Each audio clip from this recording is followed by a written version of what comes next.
అన్న పదం కొత్త ఆట నేర్చిందా పాపలాంటి లేత పదం పాఠశాలగా కూనలమ్మ జానపదం పల్లె దాటి వచ్చిందా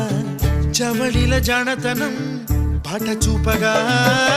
కుంచెలో దాగే చిత్రాలు ఎదురొచ్చేలా అంతటా